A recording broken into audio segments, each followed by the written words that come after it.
Сургаалын цаг руу оръё. Christmas is coming. За бүгд гадаадаар нэлээ. Ер нь гадаад үгээс сураад байгаа шүү гоё те. Christmas is coming гэж хэлээ бүгд. Christmas is coming. Хажуугаар багтус руу гараад хэлээ. Christmas is coming. Christmas is coming. За Christmas-ийн баяр маань ордож байна. Тийм учраас 12 сарын туршид бид Christmas баярын эргэн тойронд болсон үйл явдлуудаас хамтдаа суралцж байгаа. Тэгэхээр өнөөдөр бид хамтдаа бас Christmas баяртай холбоотой бас нэгэн чухал үйл явдлын хэсгээс хамтдаа суралцнаа. Хамтдаа Лук номын 2-р бүлгийн 11-р эшлэлийг уншийе. Бурваа-ий. Өнөөдөр Давидын хотод аврагч эзэн Христ та нарын төлөө мэндэллээ гэсэн байна. Амен. За бүгд өнөөдөр надад овчхон үгийн төлөө залбирцгаая. Эзэн бурхан минь та өөрийн үгээр биднийг өрөөгөөрэй. Энэ цагийг гэлээсэн дуустал бидний төлөө 2000 жилийн тэртээ энэ хорвоод мэндэлсэн. Цорын ганц зам үнэн ам аврал болсон Есүс таны оршууд даатхан таны ариун нэрээр залбирanгуйлаа. Амен. Амен.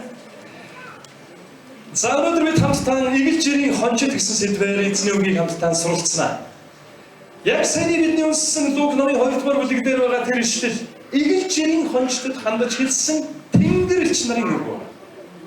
Тэгэхээр Тэнгэрлэгч нар Давидын хот Бэтлехемд аврагч эзэн мэндэллээ гэсэн үгийг хэд хандаж хэлсэн гэсэн үг вэ? Эгэлж жирийн хончдод хандаж хэлсэн гэсэн. Яг энэ үйл явдалтай холбоотойгоор хамтдаа эзний үгийг суралцнаа. За бүгд их текстийг уншийе. Лук номын 2-р бүлгийн 8-аас 13-р эшлэл. За намайг дагаад хамтдаа уншаарай. Тэр газар хэдэн хончид сүргээ манаад шүнхээ хоноглож байжээ. Гэвч эзний Тэнгэрлэгч тэдний өмнө зогсож эзний цог жавхлан тэдний эргэн тойронд гийсэн. Хончид үлэмжийн айдас автжээ. Тэнгэрлэгч тэдэнд хүү айртун, харагтун. Би бүх ард түмнийг үлэмж баярлуулах сайн мэдээг та нарт авчирлаа. Өнөөдөр Давидын хотод аврагч эзэн Христ та нарын төлөө мэндэллээ. Тэжээлийн твшинд байх дааван дүлгийдсэн нэлэх хүүхдийг та нар олж харна. Энэ нь та нарт тэмдэг болно гэлээ. Гэр төлөөх Тэнгэрлэгчийн хамт олон тооны Тэнгэрлэг дайрчид үзэгдэж Бурхныг магтан дээр өндөрт алдарн Бурханд байх болтугай. Доор газарт амар тайван түүний тааллыг олсон хүмүүс байх болтугай гэцгээрэй. Тэнгэрлэгч нар тэднийг орхин тэнгэрөд одсон хончид бие биедээ одоо шууд Бэтлехемд очие. Эзний бидэнд мэдүүлсэн зүйл бүтснийг үзэцгээе гэлээ. Тэд яаран ирж Мария, Йосеф болон тэжээлийн твшин дотор хэвтэж буй хүүг олж очив. Тэд үүнийг хараад мөнх хүүхдийн тухай сонссон үгээ мэдүүллээ. Хончдын тэдэнд ярьсан зүйл нь сонссон бүгдийн гайхлыг төрүүлжээ гэсэн. Амен. За энэ багц ишлэлээс энэ багц түүхээс бид хамтдаа хончдод тохиолдсон үйл явдал дотроос 3 чухал зүйлийг өнөөдөр суралцнаа. За хончдод явгууд бидэнд маш их ойрхон сонсогдож байгаа. Яагаад гэвэл бид Израильчуудтай адилхан хон, ямаа өхөр, адуу бас тэмээгээд 5 хушуумал малардаг нүүдэлчин, за малчин ийм одоо ард түмний үргэлжлэл байна. Ер нь бол жил болгон айл болгон цагаан сараар хонь бас ууц болгочтой хойноо тавиад, хоймороо тавиад тэмдэглэдэг, баярлдаг ийм соёлтой ард түм. Тэгэхээр хончин буюу хоньны тухай яриад эхлэхээр бидэнд маш ойрхон сэдв санагддаг. Гэтэл их сонирхолтой Африкт бол хонь байдгүй гинэ. Хонь гэж амтан байхгүй. Тийм болохоор яг энэ хоньны тухай ярингуцаа ямар хөө амт юм болоо гэж боддог юм байна. Тэгээд Африкт яг хоньтой адилхан үржүүлдэг нэг төрлийн амтан байт юм байна л да. Тэгээд тэр үнтэй ойртуулж, зүүрдүүлж ярихаар ойлгодог гинэ. Тэр нь ямар амтан гэж бодчих. Яг үнэ гахаа. Тэгэхээр Есүс бол миний хончин юм уу? Эзэн бол миний хончин гэхээр одоо хончин гэж яг юу гэсэн үг юм болоо? Гэгэн бод нөгөө гахаачин байгаа шүү дээ. Тийм. Тэрүүнтэй төстэй байгаа юм л та гэж ойлголдог гинэ. Тэгээд яг бүхэн гахааныхаа төлөө хамаа өгнө. Тэр одоо юу хий сайн гахаачин гэвэл гахаагаа шинтэй ногоон бэлчээрээр идэж шүү дээ. Цэнгэг одоо дүлгэн усаар ундаах ёстой гэж үзнэ гэсэн. Тэгэхээр Африкт хонь гэж амтан байхгүй учраас Есүсийг гахаачин гэж ирвэл айгүй дотн сонсогдно гинэ. Харин Монгол гахаачин гэхээр айгүй сонссогдсон шүү дээ.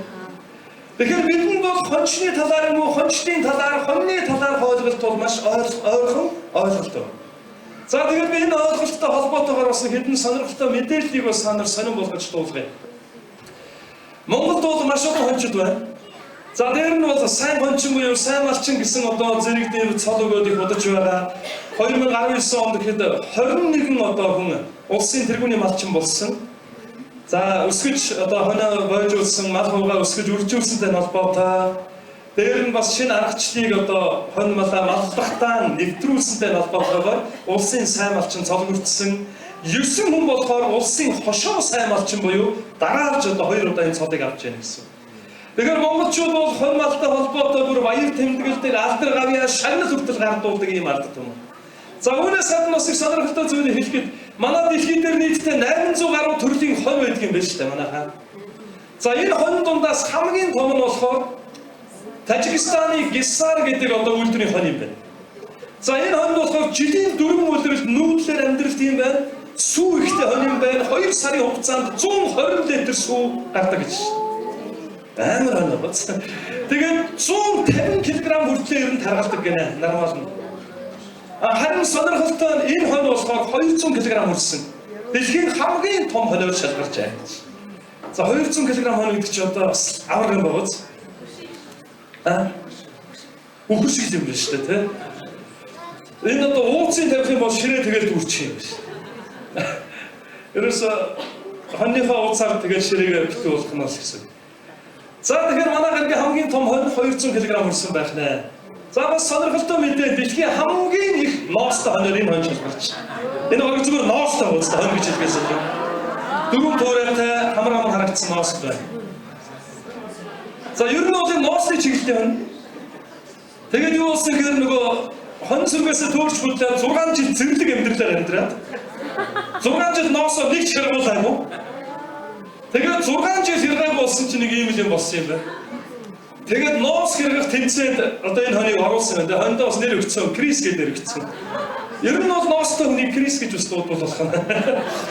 За Крис гэдэг бас нэр өгчихсөн. Тэгээд Крисийг ноос одоо авдаг тэмцээнд оруулсан чинь ноосыг яг тэгээд авсан чинь 41 хил 100 г болсон гэж байгаа шүү дээ. Айхтар гоц. За манай бараг цуглааны зарим жижигхэн бичгэн хөрөг октоудаас ч хүнд ноос гарсан. Тэгэхээр хоньтой холбоотой, хончинтой холбоотой мэдээ бол бидэнд аягүй ойрхон сонсогдож байна шүү дээ. Хэрвээ яг энэ зургийг үзүүлээд Африк заавал энэ одоо яг юу вэ? Тэгээд бид дахиад тайлбарлах юм шүү. Танайхаар бол гахаа юм л та. Хамгийн их ноостой гахаалг ойлгочихлоо.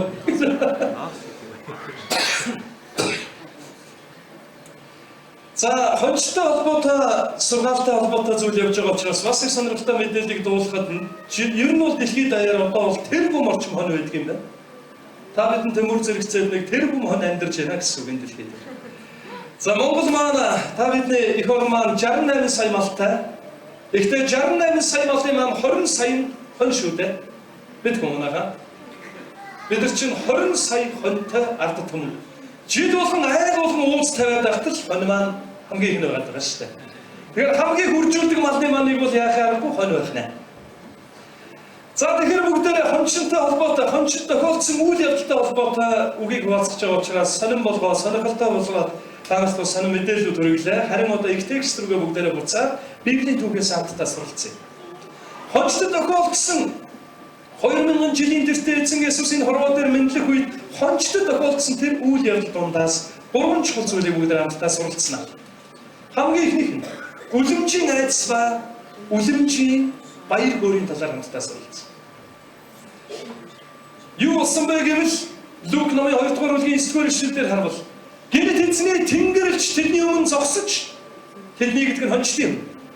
Эзний цог жавтан тэдний эргэн тойронд гийсэнд хончид үлэмжийн айдас автжээ гэсэн. Бүгдээрээ үлэмжийн айдас гэж хэлээ. Үлэмжийн айдас. Тэгэхээр бид хамтдаа хамгийн ихтэй харах зүйл нь юу вэ гэхээр үлэмжийн айдасаа үлэмжийн баяр хөөрийн талаар хончтой амьдрал тохиолдсон зүйлийг хамт харна. Хамгийн эхлээд үлэмжийн айдасын тухай хэдэн зүйл ярив. Яагаад тэд үлэмжийн айдас автсан бэ? Яагаад вэ гэвэл ертөнцийн эзний оршихугаас ирсэн юр бусын тэнгэрчтэй уулзсан учраас хүн юр бусын сүнслэг биеттэй буюу энгийн хүнээс хамаагүй том сүр жавхлантай хүч чадалтай нэгэнтэй уулзсан учраас үлэмжийн айдас автсан байх нэ. Библиэлээс харвал ганцхан энэ хончид биш, маш олон газар хүмүүс үлэмжийн айдас автсан байна. Исая намын 6-р бүлгийг харвал Исая үе болон тэнгэрлэгчнэр мөнхийн эзнийг ариун гэж магтаж байгаа дуулдад хамтдаа Исая сонсож бас тэдгээр тэнгэрлэгчнэрийг харсны дараа Исаягийн амнаас гарсан үг хариулт нь юу байсан бэ гэхээр би одоо гарцаагүй үгсэн гэсэн. Исая айсан байдаг. Үлэмжийн айдас автсан. Тийм учраас Исая би гарцаагүй үгсэн. Яагаад гэвэл би мөнхийн эзний цог жавхлан болон тэнгэрлэгчнэрийг харчлаа. Өдөр болгон уулздаг хүнээс нь тэс өөр хамаагүй сүрлэг хүчрэг нэгэнтэй уулзсан учраас Исая би гарцаагүй үгсэн гэж хэлж. Хончид гэсэн яг л ийм үлэмжийн айдас автсан.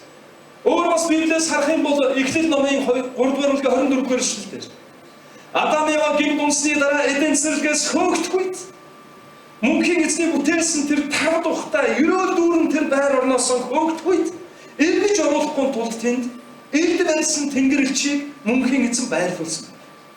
Тийм учраас Адам Ева хоёр эргэн харан мөнхийн Эден цэцэрлэгээс явсан гэсэн. Эргээд очмоор байдаг, эргээд ормоор байдаг. Харин гартаа элд барьсан хүчрэг тэнгэрлэгч Эден цэцэрлэгийг хамгаалж. Үлэмжийн айдас автсан учраас яаж бодсон эргэж харалгүйгээр, эргэж зүглэлгүйгээр харамсан Эден цэцэрлэгээс явсан гэсэн. Үлэмжийн айдасаас болоод эргэж зүглэлгүйгээр замаа өсөн гэсэн. За Библиэс харвал Гэтэл номын 12-р бүлгийн 29-оос 30-р эшлэлдэр үхлийн тэнгэрлэгч Израильчууд Египтээс гарах үед Египтээр болсон 9 гамшигын дараа 10 дахь гамшиг нь болж үхлийн тэнгэрлэгч Египтийн айл болгонд очих үед тэнд нулимс, гашуу, хагцал, хашиграан, харуусал, гашуудалд үүссэн. ертөнцийн эзний юр бусын тэнгэрлэгч зүгээр л шух гэж өнгөрөхөд айл болгоны дээгүүр ертөнцийн эзний үхлийн тэнгэрлэгч зүгээр л ингээд өнгөрөхөд зүгээр л гэрэл гэлс хийгээд өнгөрж байгаа тайлбар өнгөрөх үед л Египт тэр чигээрээ гашуу, харуусал, хагцлаар, нулимсаар дүүрсэн. Тэгэхээр хоншид хээр талд хонио манаж байх үед уулзаж учирч ярьж хөөрч нөхөрлөж байсан энгийн хүнээс нь тэс өөр нэгэн юусэн зүйл тэдэнтэй уулзсан байх нэ. За бүгдээрээ төсөөлж үзье. Та хээр тал хонио манасгаар хониго уулзаж яг юу гэж хэлэх вэ? Хээр тал явж байгаа машин өвдөрлөө. Машиныхаа дугуйг сольж исэн чи гинт та ингээд ганцаараа сольж яах гэж бодъё л. Гинт юусэн гэрэл гараад ирсэн. Ингээд харсан чинь өөрөөс чинь 2 дахин өндөр юусын гэрлээр дүүрсэн. Дуу хоолой нь аймгийн мүжигнэн шиг. Тийм дуу хоолойгоор тантай ярил яах вэ? Дуусах уу? Та яах вэ? Босны тус энэ ч хөргөж байгаа ч хөө. Болтод хийж байгаараа гөгшнгээс хонос тогоо аваад ирэх. Болтод хийж байгаа. Та яах вэ? Энэ зүйлтэй тулгуур. Сайн хэд гисэн бэ? Дахиад хэлж өгч байгаа. Гэдгээ. За чи өөр нь гайгүй зочтой юм байна шүү. За яг үнийг хэлэхэд иймэрхүү юм болвол их сонин зочд болох ба. Амар хад гоё бэкпэк залуучууд маань амар шинэ хоолойгоор орилж ирдэг. Ямар ч байсан Европын тэнгэрлэгчдэнтэй уулзах үед тэд үнэхээр тэр Европын тэнгэрлэгчдийг хараад сүр жахлангаас нь бол сүрдэж айсан. Би өөрөө яг амьдралыг ингээд эргүүлээд бодлоо л да. Надад ийм үлэмжийн айдас тавчээсэн үе байна уу? Яг сургаал бидж чад ингээд хэдэн 10 жилээр ухраагаад бодсон чинь одоо бас бараг 20 жилийн тэртээ 17 8 жилтэй ч юм уу да 20 хэдэн жил юм. Нэг болохгүй юм ээж байгаа цагтаад баригдаад. Тэгээд нэг камерт намайг оруулчихваа. Утлийн үдээс тэлээ карманд байгаа бүх юмыг аваад ингээд оруулчихлаа. Тэгээд нөгөө камерт ороод суужсэн 4-5 цаг боллоо. Ерөөсө гэр орноос хүн дуудаж байгаа ч юм аа. Өөдөртөө 20 хэдэн жилийн юм шүү манайхаа. Тэгээд саяхан орсон гэдэг андуур ойсчихв. Тэгээд сууж байсан чинь юу болсон бэ гэхээр камерын хаалга онгоогоо амар баках ороод ирдэг биш. Тэгээд бараг тэнд хамт үйжсэн хүмүүс гэж бараг 30 жирэмсээ нараад амар бак айгуу том бийтэй барилддаг юм шиг тийм нэг ах ороод ирлээ. Тэгэхээр тиймэрхүү биетэй цаанаасаа нэг юм баавартай байдаг шүү дээ. Орж ирээдээс хоймрын сууд шууд өөрийнх нь ойлгосон шууд хоймртай байна. Тэгээд суугаад бид нар л ингээд амар хараад гэх ингээд суугаад бидэд юу ч дуурах ингээд дараа ингээд байж байна. Тэгсэн чинь ингээд амар тойруулаад харж марчсан. Гэл ингэж мэдчихсэн. Надруу ингээд амар харц тогтоолоо. Тэгээд бид альтраад ингээд шалгуулсан. Тэр амар юм шиг аваад ингээд шахаж шүү дээ. Ингээд болчих шүү дээ. Тэр нь ингээд харахаар амар авч. Тэгээд дотроо бодлоо ямар бак хүний атмах байхаа гэж бодлоо. Амар атмаа байх гэж. Тэгсэн чинь ах маань аарт ингээд сууж байгаа над руу харж ирсэн. Чи чинь 13 дэх нөгөө бацаа мөн үү гэж ингээд хэллээ. Тэгээд дотор ингээд баахан бодол эргэлтлээ. За мөн ингээд хэлчихвэл ахын дүү мөн болоод аймаа юм болоо бас тийм. Ингээд тэр хүнд бодохгүй юу? Тэгснэ за тэгээ ямар мөн ч биш те. Мөн гэлсэн чи дараа биш байж нөгөө бишийн мэдээд ингээд зодуулуул яа гэж бодлоо. Тэгээд мөнгөд хэлчихвэл ашигтай юм шиг санагдлаа гэж сонирм. Тэгж байгаа за болиё гэж бодоод биш ээ биш хата андуур ч би 11-т байдаг гэсэн чи тэр мөн хацааныг олоол нэрээ шүү дээ. Ахгүй юу гэдэг. Тэгээд ямар хацаа. Биш яаж мөнгөд хэлчихгүй болоо гэж санаад. Стод үлэмжийн айц тавцсан шүү дээ. Тэгээд хоошо хэдэн сая жуулсан юм би гаран гартлаа биш та зөв хэлтэй гэж. Би ямар хантаа үгүй. Хантаа ч шилтэй одоо буруу байсан бол хэдэн цаг шахуулахгүй шүүсээс хаваа. Яг үнэ гэлгээд үлэмжийн айц тавцах үед ийм хөл юм болт юм да. За хончид хэрэг тат хороо манж байсан хав харанхуй байсан. Хаагаад хон мөн майлхыг стооцвол нэг чимээ шугаан байхгүй. Тэнгэрт одод ярилцаж байсан. Ихтэйгээрээс нэлээд хол хээр байсан. Гэтэл гэрэтхэн өдөр юм шиг гэрэлтэй болсон. Юусын тэнгэрлж гарч ирсэн хончид яасан бэ? Үлэмжийн айдас авцсан. Яг энэ үлэмжийн айдсыг зөвхөн юусын ичтэй уулзахаар мөн бурхны оршихуйтай уулзахаар болдог гэж бас битгий бодоорой. Өнөөдөр ийм бололгүйгээр бид яг үнэндээ үлэмжийн айдас тус автан амьдарч байдаг шүү. Санхүү гэдэг үлэмжийн айдас, гологч хуйдэ гэдэг үлэмжийн айдас, аль эсвэл гэр бүл ингэчгүүдээ эсвэл ямар нэгэн хүн төвчөнд тусаад хугацаанаас эрт чад болчихоо тийм үлэмжийн айдас. Явж байгаа талтарч унаа гар үлээ олчихгүй, машин тэрэгэн доогуур орчихгүй. За дээр нь бас би чи ямар улсад амьдраад байна, баталгаа байна уу, баталгаа байхгүй байна уу? Зээл авсан төлж чадахгүй байж байгаа бүх юм ураалахгүй дээ. Лизинг аваад байранд ороод бом баяр болсон төлж чадахгүй байж байгаа байраа ураалахад боломжтой гарахгүй дээ. Гэвч заримдаа ийм болон үлэмжийн айдсаас болоод унтаж чаддаггүй. Баярлаж чаддаггүй. Энэ ээж чаддаггүй. Гэвч заримдаа хүмүүст нэг ревүүл энийг гэдэг ингээд уурлаа. Гэвч яг ч бүр энэ чигээр яасан чиний лизинг төлөвлөгөө дуусчих юм уу? Заавал үргэн болохоор энийг хийх гэдэг ойлгоцсон. Тэрийг програмчлсан. Энэч чаддаггүй, баярлаж чаддаггүй, зугаалж чаддаггүй, зүгээр нэг санаамаар амьдарч чаддаггүй. Янз бүрийн шалтгаантай үлэмжийн айдас бидний амьдралыг эзэмсэн байдаг. Заавал хончид хээр тал тэнгэр ичтэй уулзаж айсан учраас ирж байгаа үлэмжийн айдас биш. Янз бүрийн асуудлууд амьдрал дээр чинь босч ирээд тэгээд та дааж авч чадахгүй, ялж дийлж чадхааргүй тиймэрхүү айдас хүчтэй хэрвээ та амьдарч байгаа бол сургаалаа өргөжлүүлээд анхааралтай сонсоо. Бүгд энэ шийг хамтдаа уншъя. Лук 2-р бүлгийн 10-11-р шүү дээ. 3-ын. Тэнгэрч тэдэнд бүх агтун, харагтун, би бүх ард түмнийг үлэмж баярлуулах сайн мэдээг та нарт авчирлаа. Өнөөдөр Давидын хотод аврагч эзэн Христ та нарын төлөө мэдлээ гэж хэлсэн. Үлэмжийн айдас давтсан байсан өнөө хончтод тэнгэрчлэр нэг чухал мэдээ хэлсэн. Энэ мэдээ нь юу гэж хэлсэн бэ гэхээр бүх агтун та нарыг бүх ард түмнийг үлэмж баярлуулах сайн мэдээг та нарт авчирлаа гэсэн. Үлэмжийн айдас хизээ алга болт юм бэ? Асуудал бүх зүйл алга болоод бүх зүйл шийдэгдэхээр харин мөнхийн эзэн өнөөдрийн үгээр дамжуулан нэг чухал зүйлийг хэлж байна. Бүх ард түмнийг, бүх хүндэстэн, бүх хормоо ертөнцийг баярлуулах, гэхдээ бүр үлэмж баярлуулах сайн мэдээ болж таны төлөө, миний төлөө Христ эзэн энэ дэлхий дээр мэндэлсэн. Амен. Хончид айсан боловч дараа нь үлэмжийн айдас давтсан өнөө хончдын яг амьдрал руу тэнгэрч нар үлэмжийн баяр хөөрийн мэдээг тунхагсан гэсэн. Өнөөдөр ч гэсэн Есүс Христийг зүрхсэглэнэж амьдралдаа өрн оруулж байгаа хүмүүс ямар ч их эд хөрөнгө, зугаа цэнгэл, нөхөрлөл, байр суурь эд металлаас олж аваагүй баяр хөөр, үлэмжийн баяр хөөргийг олж авсаар байна. Есүс Христтэй уулзсан хэний ч амьдралд үлэмжийн баяр хөөр айлчлан ирсээр байна гэсэн. Үлэмжийн баяр хөөр гэж бүгдээр хэлье. Үлэмжийн баяр хөөр. Библиэд нэг юм чухал үг байдаг. Бид бусдын нүдэн зарим талаараа дутуу ядуу харагдаж байгаа боловч бид бусдыг баян болгодог. Бид бусдын нүдэн зарим талаараа уучлаарай намайг миний буруу гэж нэг номоо болж харагдаж байгаа боловч үнэн хэрэгтэй бусдыг урамшуул зориулж өгч хүчрхийлж өгдөг. Шалтгаан юу вэ? Төрлөх хүний баяр хөөрн эд хөрөнгө төрүүлж дансныхын тоотоо хамаатай байдаг бол харин мөнхийн эзэнд итгэдэг хүний баяр хөөрн мөнхийн эзэнтэй залгагдсан учраас ямар нэгэн үйл явдлаас олж ганхаж, хоосорж алга болдгоо маа. Харин чинь баяр хөөрн үлэмжийн баяр хөөр байх нь. Бүгд хажууд байгаа ах トゥ эсрэг хараад үлэмжийн баяр хөөр авцархаар Есүс ирсэн юм а гэж хэлээ.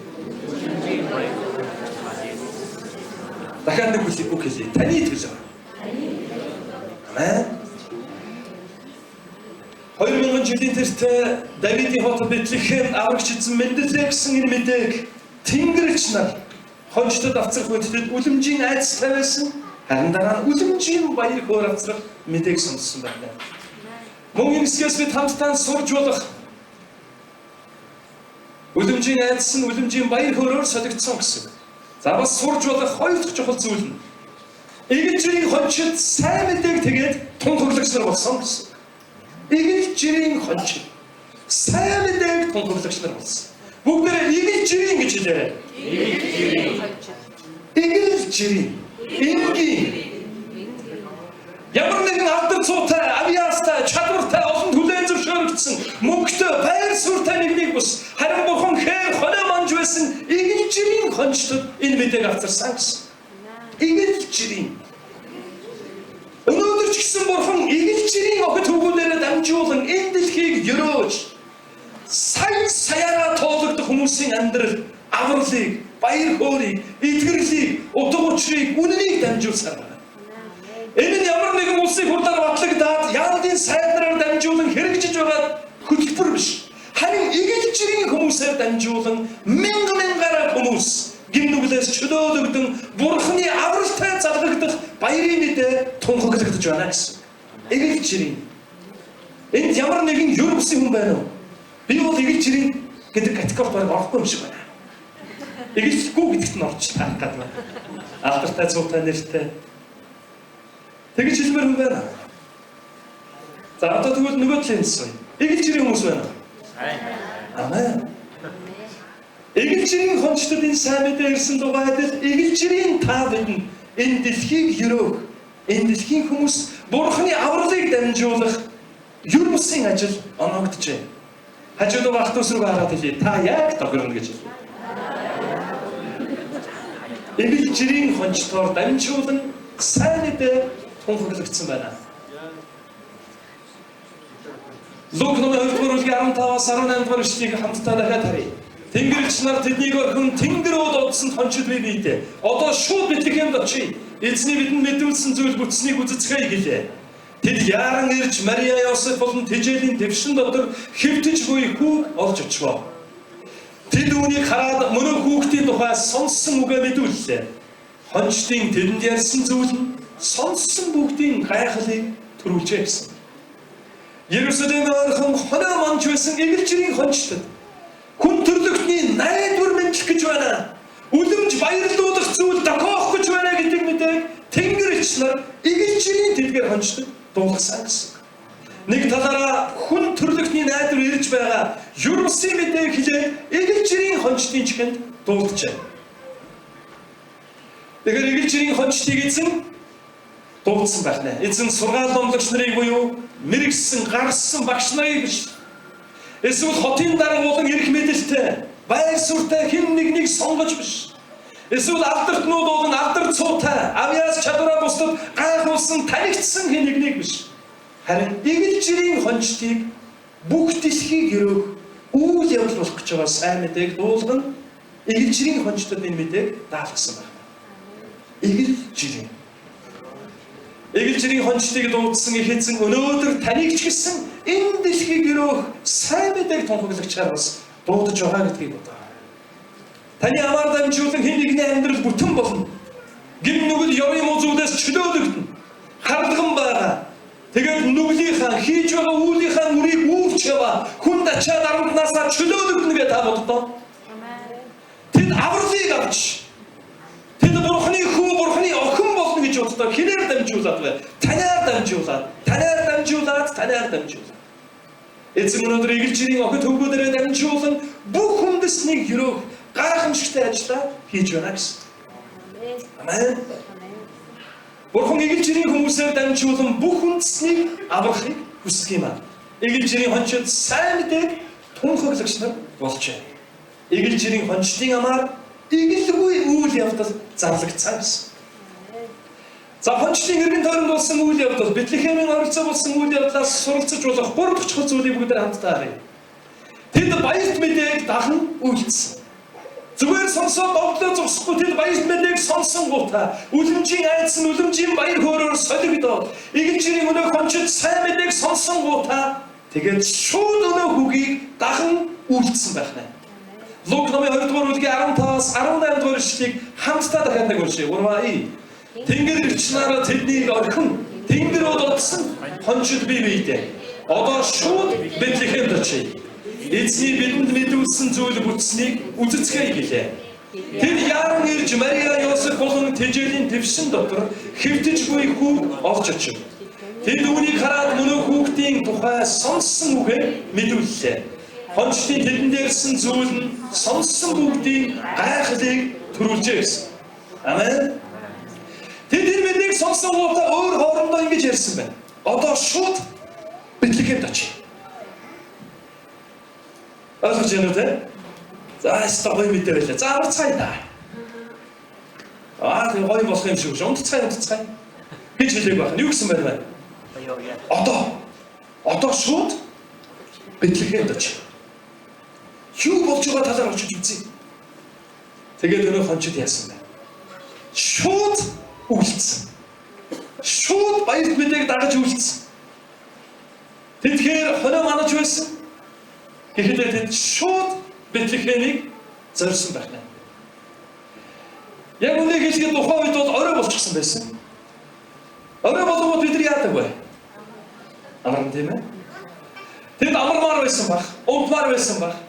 Гэхдээ нойроо хугацлаад одоо шууд Бэтлехем рүү явъя гэсэн. Тэд шууд баярт мэдээг дагаж үйлдсэн. За түүнээс гадна орой болохоос гадна тэд бас яасан бэ? Тэд ажилтай байсан. Ямар ажилтай байсан бэ? Хоноо манж байсан. За яг ажиллаа дуусгаад болъё. Үүр цайгаар болъё. Хоноо хот руу тууж оруулаад үүр цайгаар тэгээд яйдаа гэв. Шууд хэн хоноо орхоод тэгээд шууд Бэтлехем рүү явсан. Тэд өөр хоорондоо юу гэж ярьсан бэ гэхээр одоо шууд Бэтлехем явъя гэж. Хажууд байгаа нэг рүү хараад хэлдэг. Одоо шууд гэж хэлээр. Бид маш олон зүйлийг маргааш гэж ойлгуулсаар байгаа. Зарцаадаг, мартдаг, алддаг. Бидний амьдралд байгаа маш олон одоо хэрэггүй үгсүүдийн нэг нь юу вэ гэхээр маргааш болъё доо. За маргааш хий та.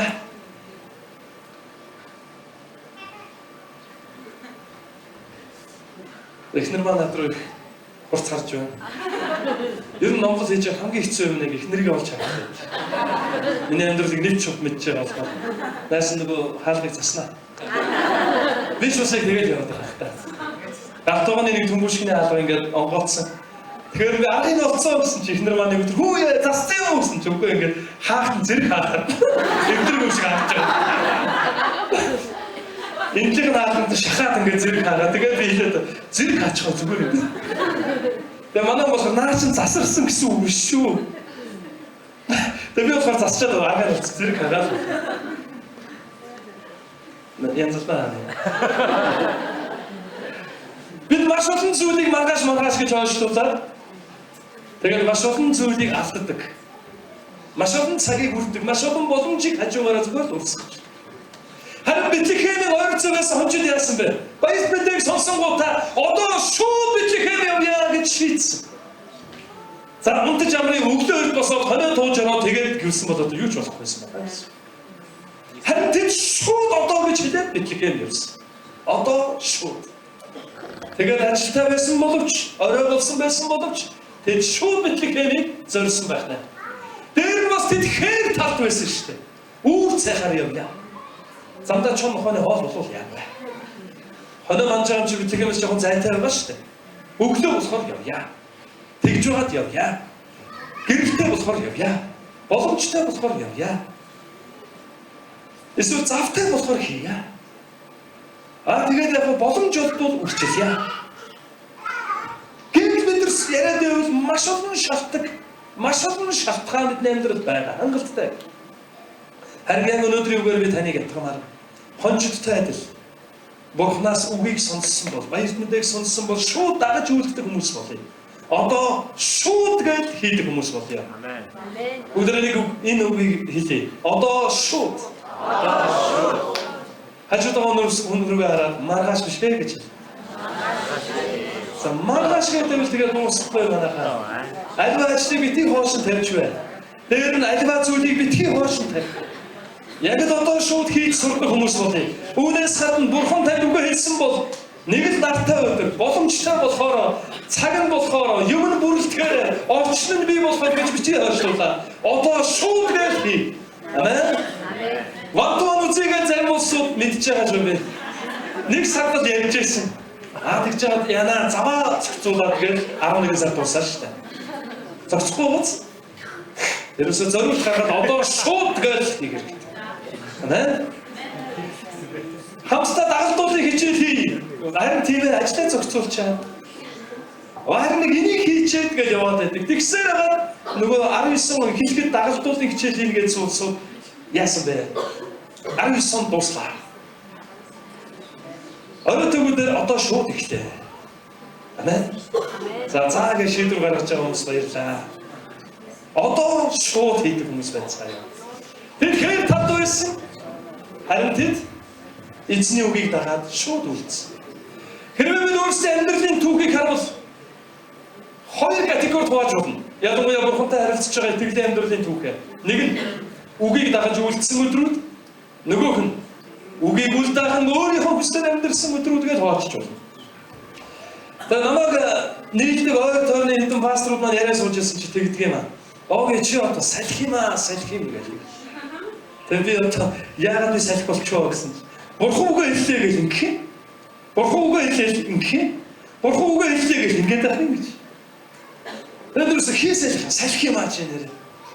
Гэхдээ би яах ёстой? Бурхан яг таны үг мөн үү гэж өмнө ингээс сугаалах. Асуугаад би одоо таны үг мөн бол би ноос тавья. Тэгээ ноос нь орвол мөн биш бол ноос хүрээ байна гэдэг ах уу. Эсвэл таны үг мөн бол би шууд гадаа хараад алхаж явж байгаа замаас мөн болвол мөн олдохгүй биш юу? Тэр яах юм? Бурханы үг үнэхээр надад ирж байгаад би дагаж үйлдэхгүй бол. Гэхдээ би яг тэднэрт юу гэж хариулсан бэ гэхээр гэхдээ би салхи байгаадаа харамсдаг. Харин одоо би ч шуурга болмоор байна. Салхи чинь тэгэл хөдлөхгүй ч байгаа юм шиг, хөдлөхгүй ч байгаа юм шиг. Тэгээд юунд ч нөлөөлөхгүй шүү дээ. Шуурга бол моддыг үнсээр нь булах татна. Шуурга бол хүмүүсийг сандралд оруулна. Би ч бас эхнэрээ олон удаа сандралд оруулсан да. Одоо байнга сандралд оруулахаараа залгуулсан шаа. Ер нь бол үйлдэх тал дээр одоо шууд гэж хийдэг. Эзэн үгээр хэлсэн бол дагаад үйлддэг хүмүүс өрөөгддөг юм шүү. Харин маргааш гээд хойшлуулах юм бол тэр өдөртөөгөө дуустгаа гэсэн. Танд өгсөн боломж. Тэгэхээр би таныг ятгамаар байна. Өнөөдрийн үгээр дамжуулаад ятгаж байгаа зүйл нь Бурханаас үг авсан бол эсвэл ямар нэгэн чухал зүйлийг хийхээр бэлдсэн бол, төлөвлөсөн бол цаг тухайд нь хийдэг хүмүүс болъё. Амен. Амен. Би бас суглаан дотор хүмүүстэй нөө дээлний тухай ярихаар бүгдээрээ л ярьж байгаа. Бас цөөн олон жил бас ярьж байгаа хүмүүс байгаа шүү хамт. Тэгэхээр хэдүүлээ одоо цагаан сараар нэг дээл өмсөё гэж өгөөд ирэхээр ярьдаг. Нэг сар дундаа ороход нэг дээлтэй болъё тий. Харин тийм ээ. Тэгээд цагаан сар дуусна. Тэгээд цагаан сараар өвгийнхэн дээлийг өмссөн гэж ирдэг.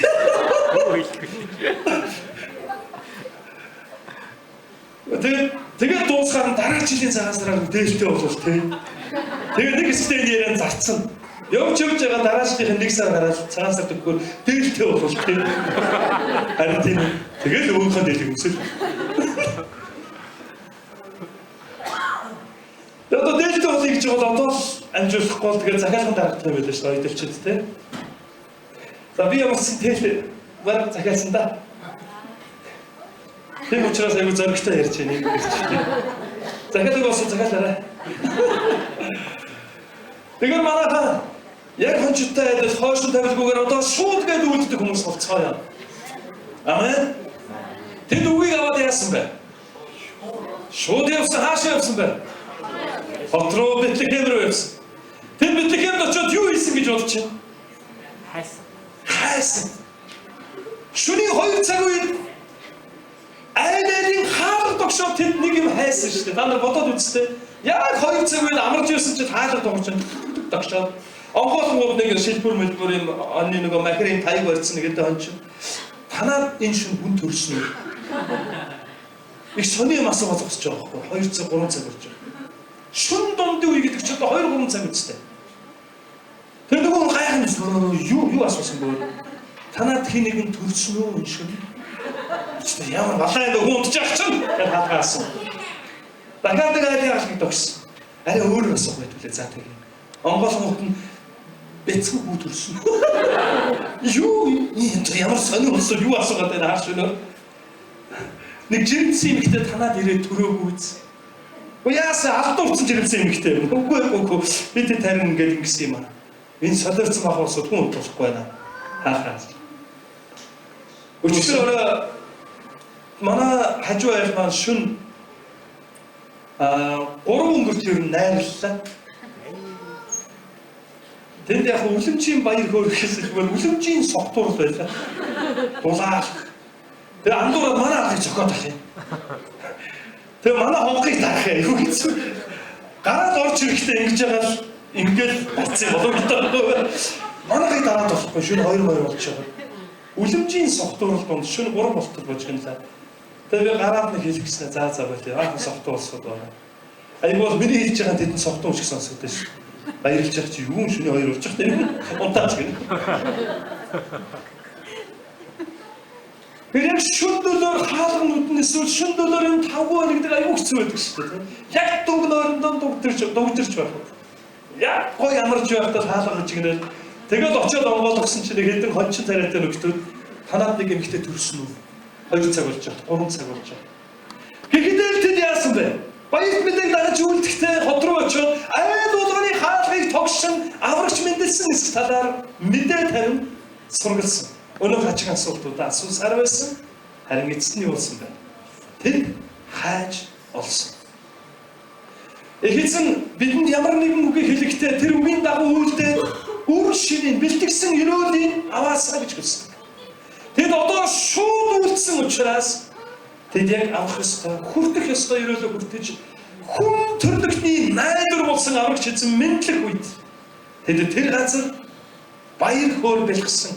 Мөнхийн эзэнтэй баяр хөөргийг хуваалцсан тэр хүмүүс нь байсан гэсэн. Өрөөлтэй. Үгийг аваад үйлддэг нэгэн өрөөлтэй. Хажуудаа өнрөө гараад хэлье. Үгийг аваад үйлддэг нэгэн өрөөлтэй. Баяр мэдээг дахин үйлдсэнтэй адил бид бас дахин үйлдэх хүмүүс байцгаая. За өнөөдрийн сургаалаа дүгнээд дуусгая. Өнөөдрийн сургаалыг буюу 2000 гаруй жилийн тэртээ аврагч эзнийг хорвоо дээр мэдлэх үед бүх хүн төрлөختний найдрын хорвоо дээр мэдлэх үед эргэн тойронд болсон үйл явдлуудаас бид 12 сарын туршид суралцж байна. Харин хончтой тохиолдсон энэ үйл явдал дотор бид 3 чухал зүйлийг хамтдаа сурлаа. Энэ сурсан 3 чухал зүйлийг нэг багц өгүүлбэрт багтаагаад бичвэл яг ийм дүгнэлт гарч байна гэсэн. Гэр бүлээсээ болоод үлэмжийн айдас болон үйл итгэл дотор амьдарч байгаа бүх хүн төрлөختөнд үлэмжийн баяр хөөр аврал авчирхаар их эзэн Есүс мэндэлжээ. Тэдгээр эгэл жирийн хончтод энэхүү баярт мэдээ тунхаглагдсан адил та бидэнд бүгдэд нь гайхамшигт баярт мэдээ тунхаглагдсан бас даалгагдсан. Тиймээс бүхэн төрлөختнийг үлэмж баярлуулах баярт мэдээг тунхаглан, зарлан, сайн мэдээг дэлгэрүүлэн амьдарцгаая. Амен. Бүгдээрээ суудлаасаа босоо их эзний үнээр. Христ их эзэн мэндэлсэн баяр айсвэ. Нэг оныг бид авдаан үдээд нэг шин он руу бас хөл тавин орох гэж байна. Амьдралдаа цэгцлэх ёстой олон зүйлүүдийн цэгцэлж Бурхан таны амьдрал бэлдсэн өрөөлүүдийг бас хүлээн авч хэрвээ таны амьдрал үлэмжийн айдас, үлэмжийн готрол, үлэмжийн ачаа дарамт байгаа бол танаас үлэмжийн ачаа, үлэмжийн зовлоныг тань аваад үлэмжийн баяр хөөргийг танд өгөхөөр 2000 гаруй жилийн тэртээ таны аврагч эзэн болж энэ хорвоо мэндэлсэн Есүс эзэнд залбирэн сэтгэл зүрхээ түнд илчлээрэй. Мөн та Эгэл жирийн хончтойгоо дамжуулан Бэтлехэм сайн мэдээ тунхаглагдсан шиг айл уулганы хаалга тогшигдсон аврагч мэндэлсэн танаад мэндэлсэн үү гэдэг мэдээг тэр баяртайгаар ярьж сургалж ирж гайсан шиг Эгэл жирийн танаар дамжуулан олон хүмүүс аврагч эзэнтэй уулзах болтугай. Мөн тэр баярт мэдээг шууд даган үйлдсэн шиг та арва зүйлийг хоошин тавилгүйгээр яг тэр цагт нь үлддэг нэгэн байна. Түгээрч барахгүй Бурхан танд үгээ хэлсэн бол тэр үгийг дагаж үйлдээд Бурхан танд бэлдсэн өрөөлүүдийг амьдралдаа хүлээж авдаг.